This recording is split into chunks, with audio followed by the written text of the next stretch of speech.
How to find and add bookmarks in Safari on iPhone. Here's how to do it. First, open the Safari app on your iPhone. At the bottom of the screen, tap the book icon to open your bookmarks.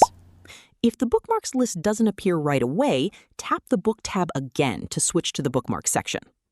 Here, you'll find all of your saved bookmarks, including your favorites folder. Simply tap any bookmarked website to open it instantly.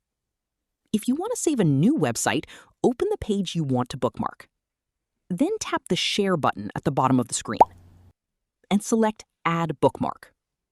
Choose where you'd like to save the bookmark, such as Favorites or another folder, rename it if you'd like, and then tap Save.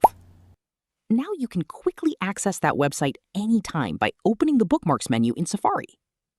If you don't see the same buttons on your iPhone, don't worry. The layout may look slightly different depending on your iOS version, but the steps are very similar. And that's it. That's how you can find, manage, and add bookmarks in Safari on your iPhone. If you found this tutorial helpful, don't forget to like this video, subscribe to the channel, and check out more iPhone tips and Safari tutorials.